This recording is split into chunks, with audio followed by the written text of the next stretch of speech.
So a warm welcome to my panelists. I'm joined here by a European parliamentarian with SD, Marta Temido. Anna Boucher, Vice President of the think tank Confrontations Europe and former Director General at DG Sante. Hi. Mark Hirken, Johnson & Johnson Innovative Medicine Managing Director, Midsize Markets EMEA. Hello. And Valentina Stramielo, the Executive Director of the European Patients Forum. Hi. So I think the chat with Gregorio already sets the scene pretty well. So just a few housekeeping rules. This session will last 45 minutes, and by the end of the session, before like maybe 10 minutes before it ends, I will open the floor for the questions. So if you have any questions, please do raise your hand. And let's kick off with a quick question. I asked Gregorio already whether health will be a winner or loser under the next MFF. I would like to hear from you. And what do you think? Would it be winner or loser?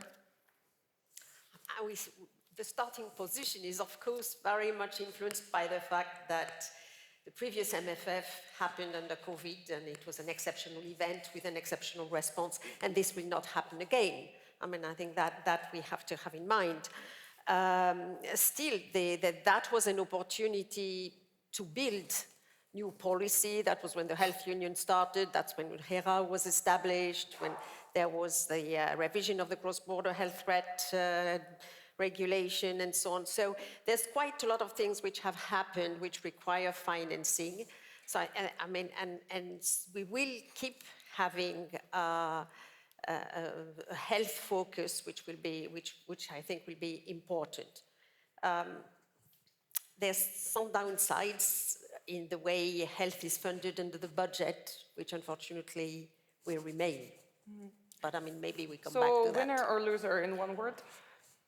I mean, I would say that it's still a winner, because compared to the long-term trend of the budget, it's still more and more strategic than we had before. Marta, what's your take? Well, it's a very difficult question, but I'm afraid that else is a loser. Why? Because it's true that the Commission presented the proposal saying that health is a strategical or a structural priority. But after, when we start looking inside the regulation, the proposal regulation, and inside all the documents that we have, we see that health is only considered as a competitiveness weapon in the envelope for competitiveness, essentially, at least in the envelope for competitiveness. And this is frightening for someone that had been in the health ministry of a country, of a member state, during the COVID pandemic. I know that we are not under that situation, and this is good. But apparently we forgot very quick the lessons that we learned. So I am worried. This does not mean that by the end of the negotiations, health will remain as a loser, but now I am worried. Thank you. Mark, winner, loser? Potentially a winner. I think it depends very much on whether the opportunity is taken to consider health as a strategic investment. The fact that it's a medium-term budgetary commitment is encouraging. That's a good counter to what we sometimes see in member states, which is near-term austerity, which gets in the way of the adoption of innovation. So taking a medium-term view is helpful. In parallel, it needs to be supported with the Biotech Act, with the new pharma package, you know, as far as companies are concerned, the reductions in regulation, the opportunity to move quicker. If these things are put in place, then there's an opportunity for health. We continue to prioritize public-private partnerships, the investments in basic science. These are the foundational elements that help drive ultimately innovation. And it has to be a little bit like Marta was saying, there's got to be the joined up thinking in the member states, so that, you know, if you put these things in place, you speed up the availability of innovation. It has to be adopted in the markets. The funding has to be in place, the systems, the infrastructure. So potentially, but there's much to be agreed before it becomes a reality. Valentina, last but not least. I've been thinking about the response. It's not an easy one. I have very mixed feelings. Personally, I think that the risk is that it's going to be a loser. But because I still perceive the way we are thinking about this multi-annual financial framework is not really future-proof. We clearly see the challenges ahead of us, and we are still thinking with the kind of obsolete mindset about healthcare and the future of healthcare for European citizens. And to me, it's not only about how much money, but how this money is going to be distributed across programs. And even going more technically, how organizations, NGOs, SMEs and companies can access this funding, because it's also about the technical aspects, or eligibility criteria, for example, that make it possible for us to access this funding and also make a meaningful contribution. So all in all, the amount may look big, but I'm not sure in the end whether it will make a sense and a difference for us. I'm actually very curious to hear more from you about, how the current MFF was serving you, your organization. You're talking about access, so Valentina, how would you, evaluate the current term that we're in? Okay, this current MFF has been a roller coaster, and many of you in the audience and on the panel know what we are going through. Starting with access, the EU4Health program funding and operating grants. At times it has been very supportive. I still see some shortcomings in the way that this EU4Health program was built, and it doesn't belong only to this program. Even previous programs were built with this approach of the co-funding schemes that make it very discriminatory for NGOs to be able to participate or not, because they were foreseeing, for example, this 40% co-funding. This is not just a number. This is the difference that makes between organizations that are able to access the funding and those who will be left behind. And often there have been other criteria like the conflict of interest measures that have prevented a lot of organizations from accessing this funding. So we need to read between the lines. That's the main issue. And what I'm saying is the current MFF is not ideal. That's why we need to be very careful at working on the new one, making sure that the mechanisms and rules are appropriate and future-proof that make it possible for us to contribute. And Valentina is saying that, it was even discriminatory for NGOs. So what's your, evaluation of the MFF that we're currently in for health? The evaluation, the role of civil society in programs is very important, and it's true that it's sometimes not well structured in some of the programs, and it has to be through the partnerships of the various programs. And one of the issues of health is that it's split among different programs with different decision makers, different eligibility conditions, different co-financing, different requirements on partnerships, and that makes it I would say for civil society to be the poor parent of it. Still this is happening. There is things happening. What I find in the current MFF, and that justifies a bit what I said about health being a winner, is that generally the funding has become much more strategic than before, where before it was a bit ad hoc, fragmented, priorities, discontinuous over time. Now you really have things which have really been structured according strong lines of policy, backed up with regulation and political commitment. Think of all what is done on crisis prevention and preparedness. Yeah, we have now a complete framework. We're getting, we have an increase in the funding. We have the cooperation between member states, which is organized. You have the whole range of actions from surveillance to countermeasures, stockpilings, research, training, everything is organized. Same thing for the area of digital, yeah? We have now a legal framework, and all what is being done on organizing the data collection and availability is very, very important. I mean, there are huge expenditure which are going to supporting this effort and will help also with the implementation of artificial intelligence in health. So this is also an area which has become more structured and which is getting financing. Also, I would say that generally health regulation is better financed than it was before. Yeah. Marta, would you like to come in here? Yes, the truth is, in my opinion, that we still do not know totally the good answer for many of our concerns, for many of our questions. Because when we look to the current situation, it's true, we see health as a standalone policy in the Euro for Health, and when we compare this with the next MFF, we need to search for health in several areas, in several envelopes. And this is a first thing that concerns us, because you need to look for health in the European Competitiveness Fund, you need to find for health in the Horizon Europe, you need to find for health in the Union Civil Protection Mechanism, and it is there, it's true, it's not shouting, but it's there. The question is,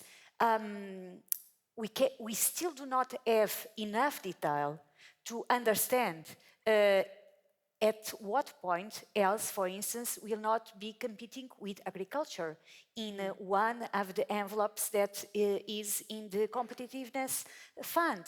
We still do not know at what point, for instance, national governments under the national and regional partnership plans will prioritize health or agriculture or defense or other topics.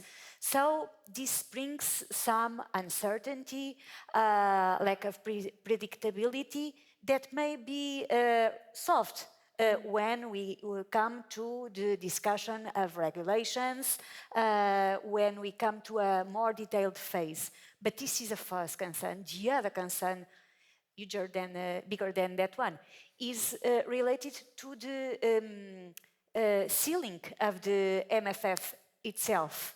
The funding for this MFF is 1.26% of the national income, gross national income, and I know that many of our member states are facing difficult circumstances, and for sure Council of Ministers discussion is about being able or not being able to increase that contribution. But if we want to have new priorities, and we want to have new priorities, we cannot do the more things with the same budget, because we know that we are going to pay for the next generation EU payments in the next financial framework, and we have the option of being more efficient, but we know that this is a difficult task. Are you going to fight to have a standalone budget? I would say that a standalone is not more important. The more important is to have concrete answers for some of the questions, being some examples, ring-fenced money, clear regulations. I understand that a more flexible approach is good. And I understand the idea of the current situation nowadays needs more flexibility. But we need also to combine that with other concerns, and ring-fenced in some of the amounts would be an interesting approach that could combine both concerns. I'm wondering, I would like to hear from Mark about the coming budget. When I was talking with Gregorio, he mentioned that you know, maybe if he was a big pharma, he would be happy with the Commission's proposal because it's so focused on competitiveness. Yeah, are you happy? Well, again, it depends. I think there's a lot of detail to be understood. I think there are a lot of unanswered questions. There is the potential, and I would refer back to Mario Draghi's reports, for the Union and the member states to position healthcare as a strategic asset, to think about the commitment it makes to the sector and what the sector can give back to the Union and to the member states. So we know, health is wealth. Healthy workforce drives GDP. Getting people back to work and getting back functioning is a good thing. We know that Europe has to compete internationally with the US, with China for investment. And so making clear the commitment through a multi-year financial agreement with some clarity on how funds can be accessed, driving forward more public-private partnerships, more collaboration, can only be a good thing. Of course, again, the devil will be in the detail. Again, I'm going to say, supported with the right kind of frameworks, reduced regulation, quicker clinical trials, for example, quicker access and uptake of innovation in markets, for example, are also through the Biotech Act and the Pharma Package. These things alongside can make Europe a more attractive place, and it's going to bring investment. So is there a potential for companies to benefit from co-funding? Of course, but when you invest, it brings additional investment also. So I think a big opportunity, but until we're clear on how exactly it's going to work, it's difficult to say. Yeah, it's a bit of fortune telling now, right, that we're doing here, as the file is still, the proposal has just been put forward. But as you're mentioning, right, healthy citizens drive GDP, etc. But I mean, ultimately, our goal should be just to be healthy, right? I mean, like, not because of the economy, but because just to be happy. So I don't know, how about patients? Aren't you a bit concerned, Valentina, that like public health goals will be outshined? And even though like we can say, okay, like investing in prevention or screening will eventually lead to more competitive Europe, it doesn't click initially, right? It would fall under competitiveness fund. So where are we putting this important aspect?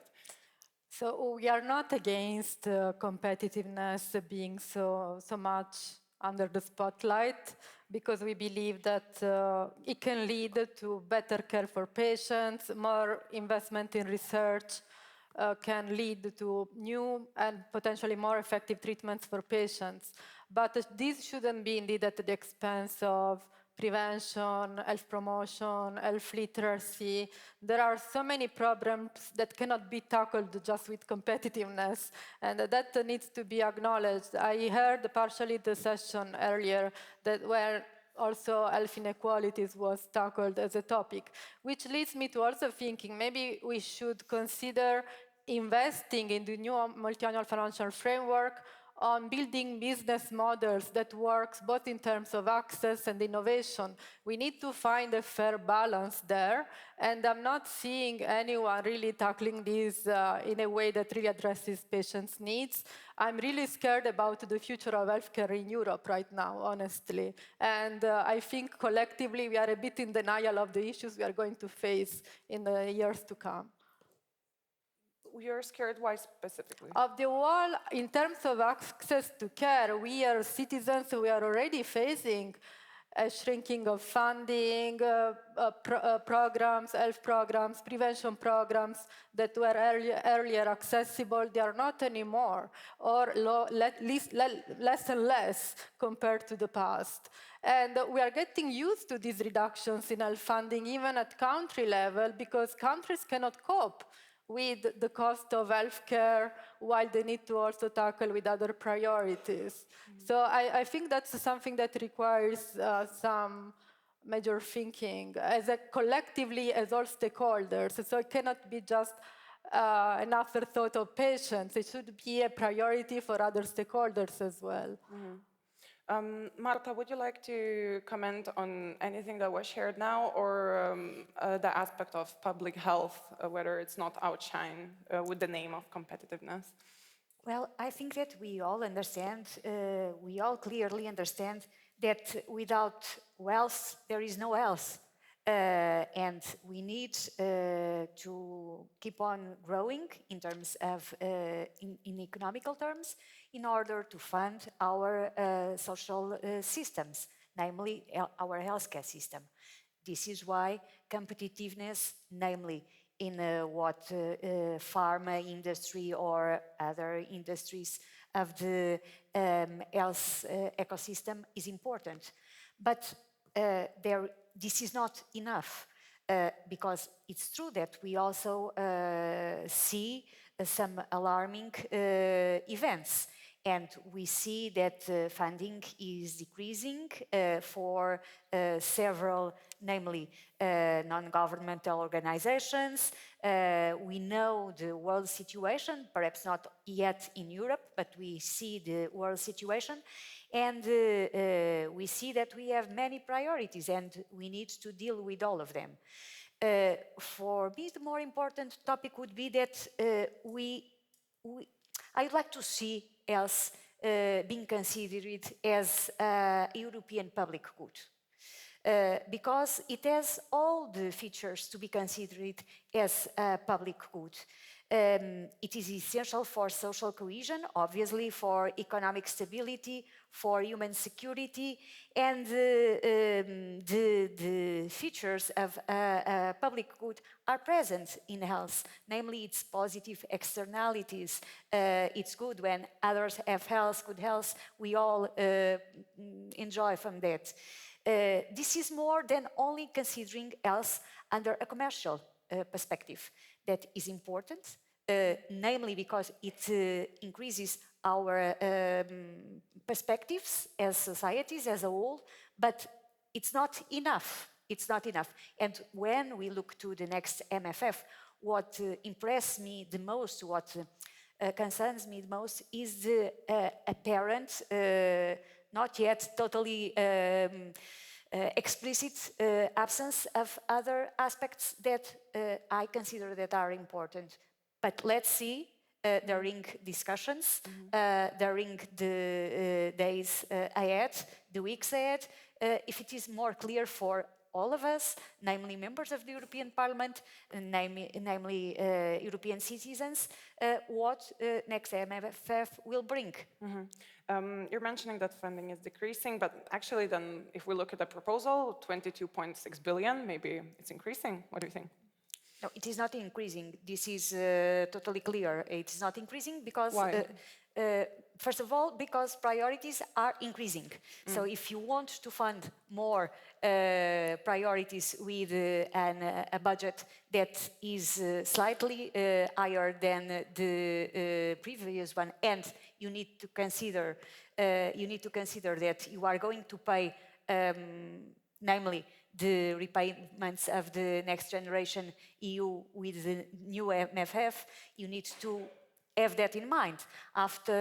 Besides that, you need to consider that all the calculations were prepared considering prices of 2025. Another obstacle, and yet another obstacle.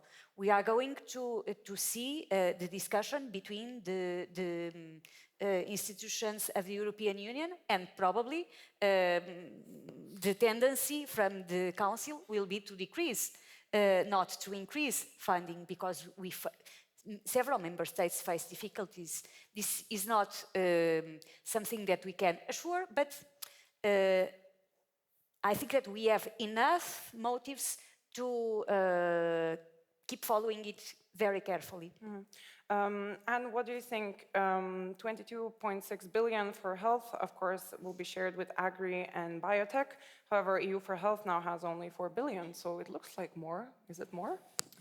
No, it also includes the financing to companies, so it's not really more. And it's true that it's not ring-fenced at this stage. It might be one outcome of the negotiation, and probably one way forward is to plead for some ring fencing or minimum allocation to health or something like that.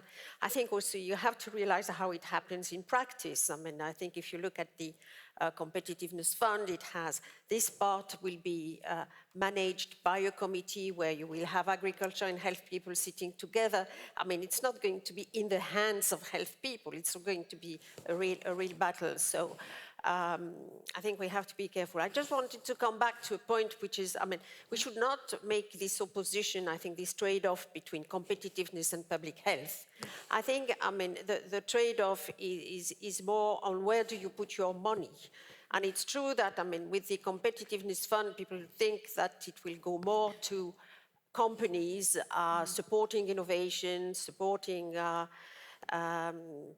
biotechs, and so on. It's not true. When you read the competitiveness fund draft legislation, it also says that quite a lot of the money is going in the form of direct grants to public administration to strengthen their system in a number of areas. I mean, certainly crisis prevention and preparedness being the main area of focus, like EU for Health is currently. Yeah? So I would not oppose the two. I mean, and I would like also to recall that more money than EU for Health is available in these structural funds for health. Yeah? And that's where we finance health systems, and that's where the issue of the sustainability of health system is being addressed. The problem is nobody looks at this, nobody knows this. This is not transparent, visible, but there is quite a lot of money which has gone to health. And let's see, because now these funds are being merged as well with the CAP, so we don't know exactly how it will be, but there is, that's a non-negligible part of the money pot. Yeah, I would like to have a follow-up on this battle that you mentioned, right, between different sectors that would share this fund. Does it ultimately come to the strength of the commissioner who will get more? Is this the muscle game where Vareli has to show that he deserves more than others?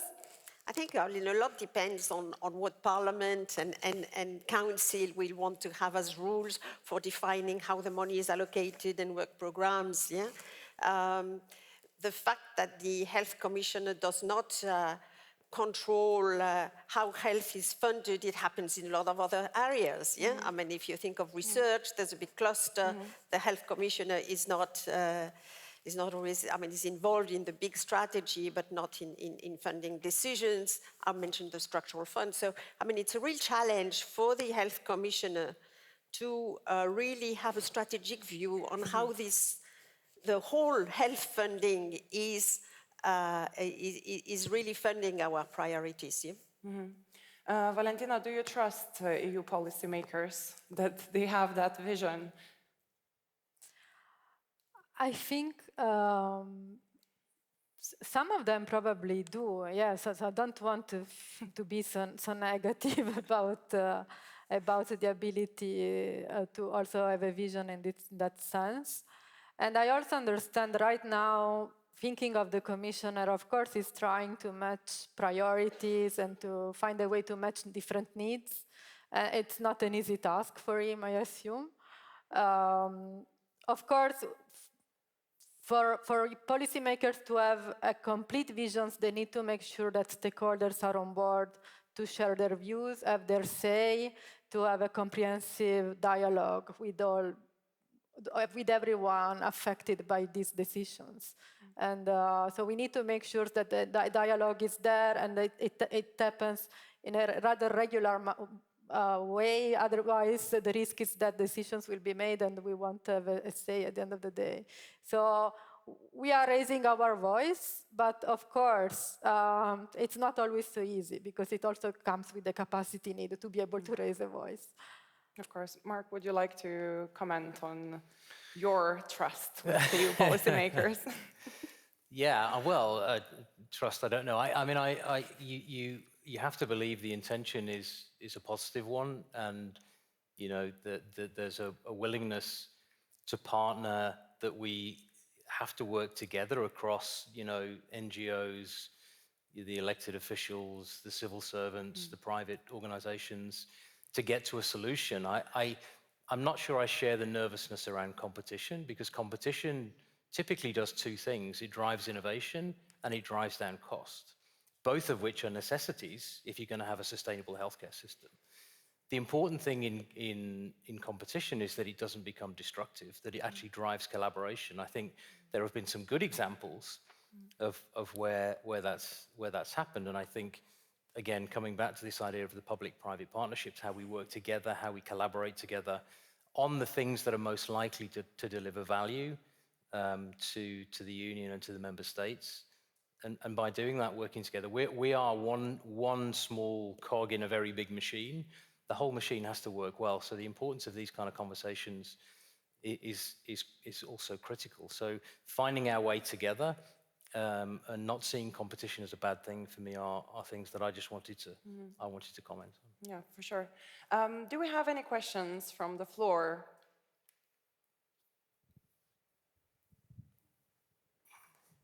I can't see hands, but I have a question, so don't worry about that. I wanted to ask, and if someone comes up with a question, I will ask again. I'm wondering, once the MFF proposal goes through all the policy-making steps, right?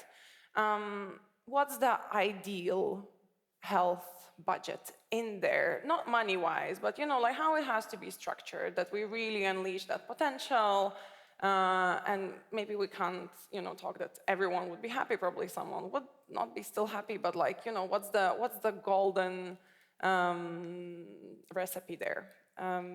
Marta, would you like to start?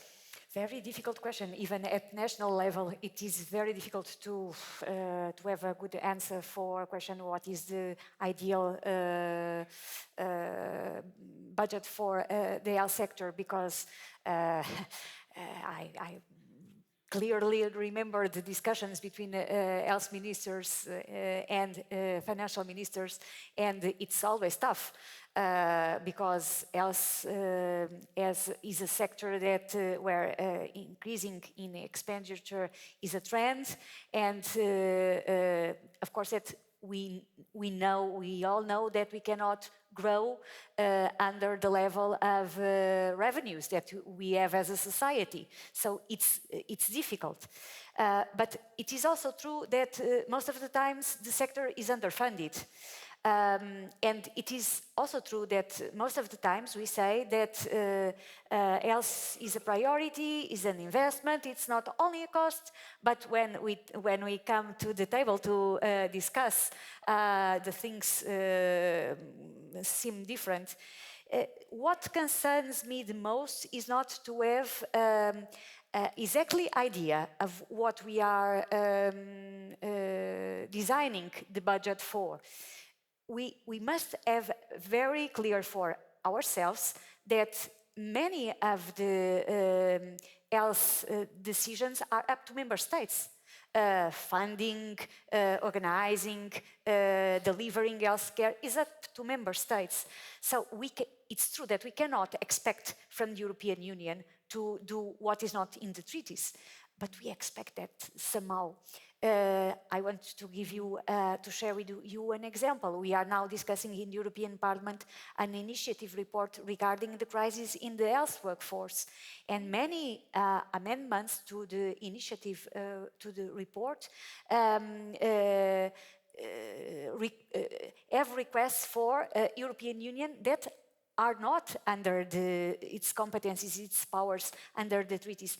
So it's difficult to find the good balance. And I think that even the idea of competitiveness is an help for, somehow it's an help, a way that allows us to help more member states. But because we helping industry, supporting some projects, supporting some programs, may help also member states. It's a different way. It's going to go into the window, something that it's not totally allowed into the main door. And this is helpful. But it's not clear. Again, I think that the lack of clarity is what is more disturbing when we look to the next MFF. having in mind what we have been said in the beginning, that we can have everything or nothing in those billions that we are talking about. European Competitiveness Fund, 20 billion euros, okay, but against agriculture, etc. Horizon Europe, the same. The civil protection mechanism, the same. This is what is still in doubt. Okay, I'm actually wondering, I wanted everyone to answer that question that I asked, but before that, I want to ask something else. One of the first stories that I wrote for Politico when I joined them in 2024 was when there was a decision to slash EU for Health budget by 1 billion and redirect those money to support Ukraine.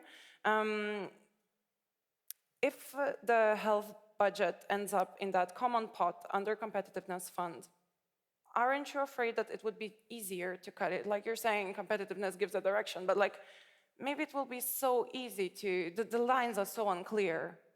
So, Marta, are you afraid? Especially because execution rates are very low in healthcare, and despite all the underfunded that we complain about, execution rates are low, and sometimes this allows for the opportunity to drive the budget that was not used to other more important priorities. But coming again to a previous question that you made, this is a decision not of the Commission, not of the European Parliament, not of the Council. It's a decision from all our own, all the people, because if citizens complain, my experience is that Commission listens to. It was what happened to COVID, with COVID. And what would you say, is it easier, would it be easier to make shifts under this competitiveness fund and, you know, redirect where the money should go?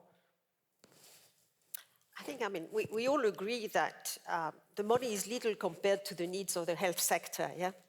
So what you want is really to direct the money where it's the most effective. And the money is the most effective when there is a clear political consensus among the different players, in particular in the member states which have most of the responsibility, for acting collectively on something. And that's why, for me, it makes more sense to use this small pot of money to things on which there is already a strategy. And so what's important is that basically the EU framework is properly funded. And where you have a real EU framework, again, is in cross-border health threats. So it is to have HERA properly funded, it is to have ECDC properly funded, it is to have really all these plans now on the stockpiling, on countermeasures, on surveillance and so on research for innovation in this area to be properly financed. It is in the digital area where we have launched this big project of a European health data space, which requires really a lot of investment in the member states by the different, basically by the different data holders. And it is also what is linked to the regulation on medical products, yeah? Where there's quite a lot which is foreseen already for industry to support innovation and things like that. So for me, that's what is important, you know. I'm not saying that chronic diseases is not important. I'm just saying there's no political agreement on how you would like to fund this at the European level, how there should be collective action. So it's very, you can have some actions in this area, but it's very premature to have really a very effective funding strategy. So that's my position. Valentina, I would like to ask you, because I think that 1 billion cut was extremely painful for NGOs, and later it resulted in cuts to operating grants, and NGOs had to, were forced to introduce layoffs to absorb those costs. So, you know, I imagine that it would be really concerning if the cuts could happen even easier. Of course, and that's one of our main fears that this structure of the funding would lead to even more uncertainties about the amount of money that would be accessible. And it would be more difficult for us to even advocate against such a scenario, because it would be difficult for us to monitor the funding schemes and the release of the calls, the way they respond to health needs. So it would require maybe a full-time equivalent to just do that, and I'm not sure we have that capacity as health organizations. Also, going to the question to Anne, I fully agree that probably there is a need to further invest on legislative dossiers that we know are transformative, and they are the European Health Data Space. I also think the HTA regulation is a transformative one. They require more funding to be fully operational, to be fully implemented. And it would be a shortcoming whether we didn't have enough funding there. So it's not only about operating grants to health NGOs, it's also about making sure that healthcare systems have enough financial support to be able to operate in the national settings. And that's what we are also scared about, that there has been a profusion of new legislative dossiers that don't see reflected funding on the European level. So an ideal funding scheme for me would really reflect what the priorities are, and that's not what we have seen so far. Thank you so much for this. I wanted to check if anyone has a question. Okay, now we have 2 questions. So maybe we can take them together because we have 5 minutes left. If people with microphones, colleagues, could give a microphone to... And there was one further afterwards. Yeah, could you introduce yourself and tell to whom the question is? Yes, my name is Florence Bertoletti. I'm still the Secretary General of the European Alcohol Policy Alliance, known as Eurocare, who will close its door because of the lack of funding and the stopping of the operating grant. I have 3 questions, which are related also to the previous panel, which was on non-communicable diseases. There is this very strong assumption that there is no competence in health and that the competencies are within the member state. I'd like to challenge that because actually, when we talk about health, we're not talking about disease management and health system. We're talking about health, which is created by where we live, where we shop, which is structurally conceived within the EU because it's a market. Consumption says market. If you think market, you think of the EU. So my question, in the absence of any NGOs which will close their doors like Eurocare, fighting the alcohol industry, the tobacco industry, the food, and, well, the bad food, all the ultra-processed food and drinks, how do you think that the next MFF will be able to deal with these huge forces, bearing in mind that health is not a commodity? Who would you like to address the... I'd like to address that to the entire panel. I don't think... Well, who would like to start then? And we see how we run with the time.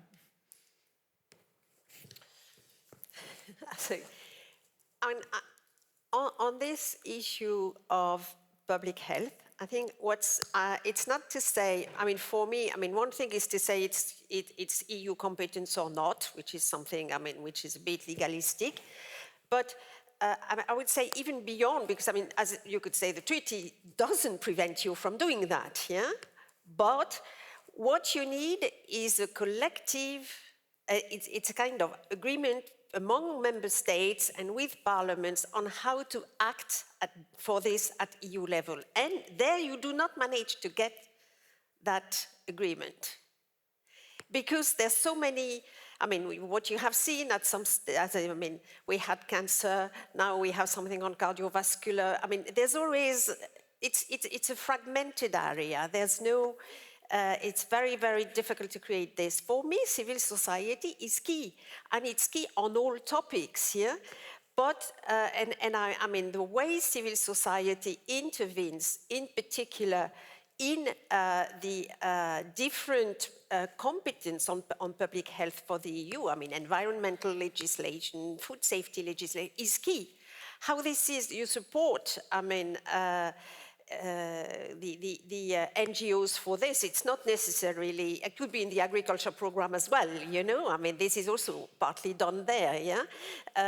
It's not necessarily within the health program. Definitely you need a European civil society, can be financed out of different places, and you have to make sure that the policy making gives a voice to the civil society in the policy making, yeah?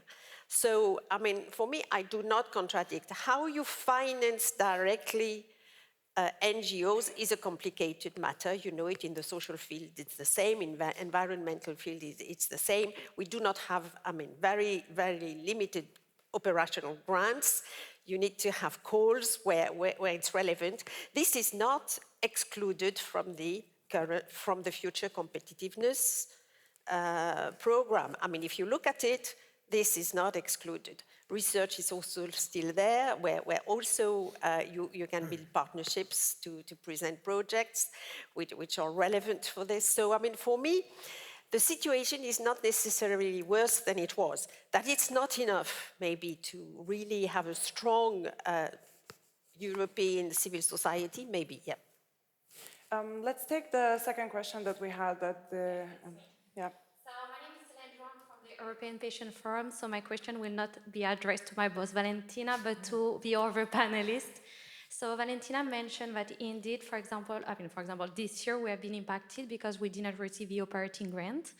It impacted us a lot in terms of our daily work activity and what we can provide to our members.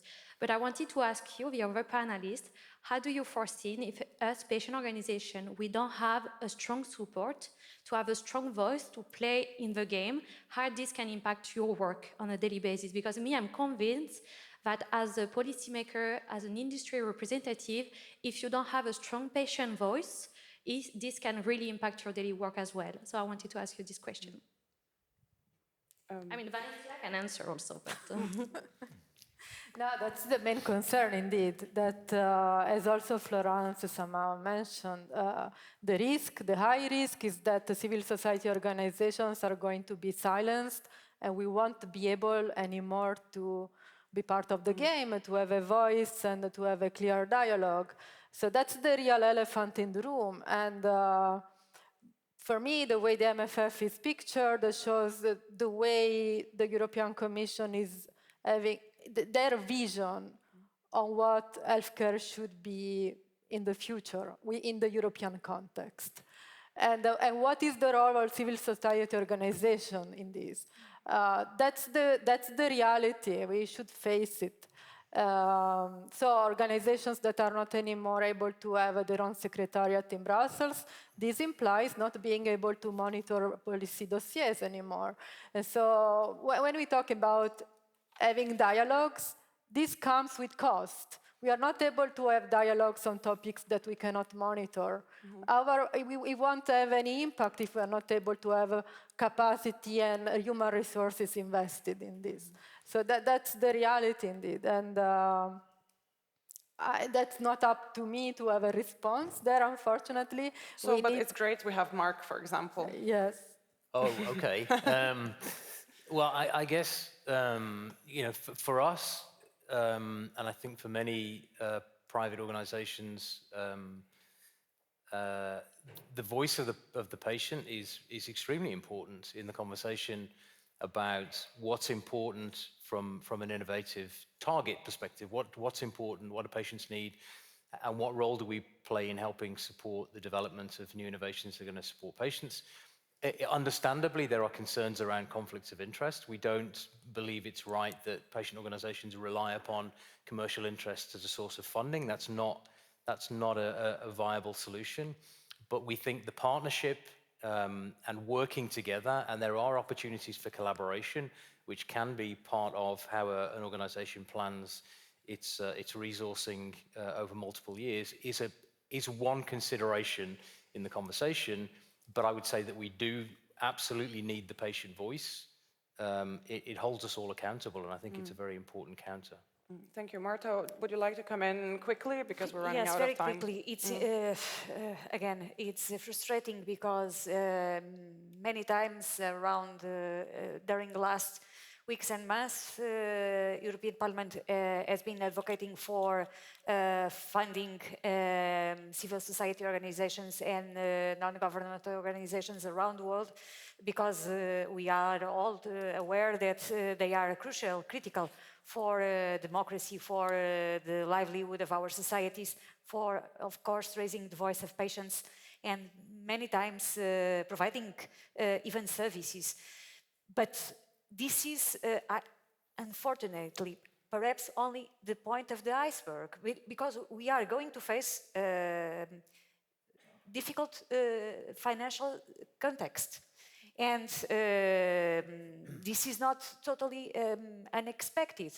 And I think that, again, we need, of course, we need to count on European Union, but we need to think that the funds that we are discussing are funds that are from our member states. And if we do not face the discussion about own resources, this is an impossible equation.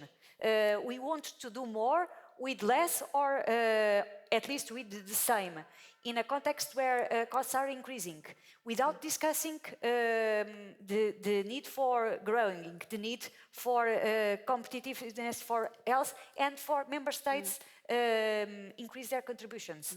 And up to the Council of Ministers to deal with all those questions, of course. Thank you so much, Marta. Thank you, all the panelists. Give a round of applause to them for sharing their insights. Thank you very much.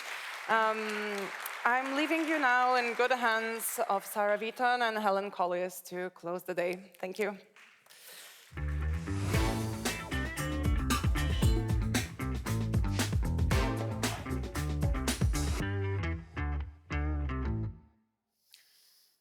You made it. You made it to the end of the first day. Take a deep breath, take a stretch.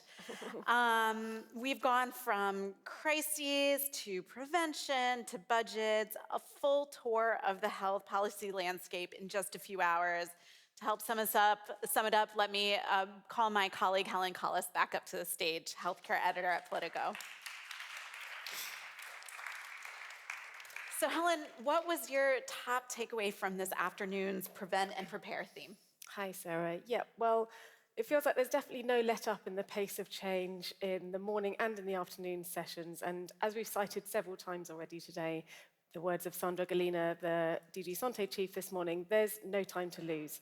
And it definitely felt that there was a sense of urgency from some of the speakers this afternoon around the preventing of diseases, which are growing very quickly, especially in chronic diseases, and the need to prepare for a whole plethora of potential crises.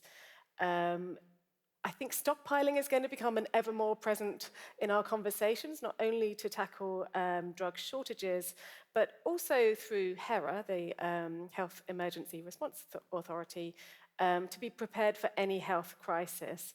But as Hadia Labib told us this morning, it's really important that we get good data on what needs to be stockpiled in the first place, and not to be duplicating where we've already got masks in one country and maybe not getting enough, for example, of oxygen or any other supplies that we need. So getting that data first is critical. And I think the discussion on NCDs, chronic diseases, was really enlightening. And one of the things that stood out to me was an example that was given on how to really tackle NCDs in a cost-saving way, which was bringing together multidisciplinary teams to approach optimizing treatment for patients with COPD and preventing their disease from ongoing and getting worse.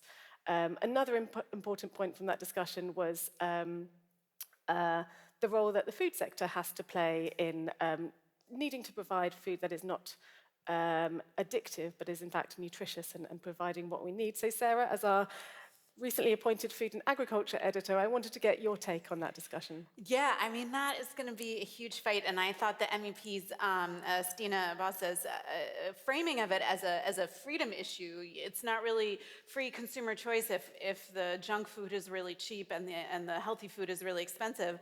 And I'm going to be really curious to see how that plays out.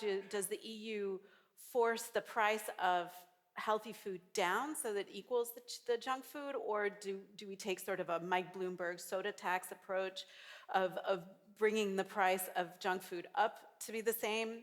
I'm also, another aspect of that fight that I think will apply across the life science and innovation sector is you have this sort of left-right, maha, crunchy, anti-corporate concern from regular people now about what they're putting in their bodies. So that can kind of help this effort by the EU, but on the other hand, that same right-wing populism being very anti-Brussels, top-down, bossing people around, that will hinder the effort. So, and then of course there'll be tons of lobbying money, so I'll be really enjoying watching that. Helen, any other points you wanted to make? Yeah, I thought the discussion around equality was really important, and that filtered through on several of the panels, on NCDs, making sure we've got equality in the development of disease, treatments for disease and tackling prevention for women, men, and as well, the discussion we just had on the multi-annual financial framework, the long-term funding plan, and the need to ensure that all voices are included in that discussion and making sure that NGOs, patient voices are coming throughout the discussions on health policy and who gets to provide, who gets to be funded by these things. And yeah, I think I would say that there was one quote actually from a commission representative on equality, which I will paraphrase it, but it was something along the lines of, if we're not providing health policy that is going to help improve the health of everyone in Europe, then what's the point? So it has to be improving equality. All right, thank you, Helen, so much, and thanks to all of you for being here. I know that I need, here's the page I was looking for. Thanks to you for being here. Thanks to those of you who are joining us from online. Thanks again to our leading partners, AstraZeneca, Haleon, MedTech Europe, and Sanofi, and to the presenting partners, FPIA, Johnson & Johnson, Lilly, and Sandoz. And let's go do the healthiest thing we can do right now, which is to hydrate. Maybe wash your hands if you've been shaking a lot of hands, and we'll see you back here tomorrow.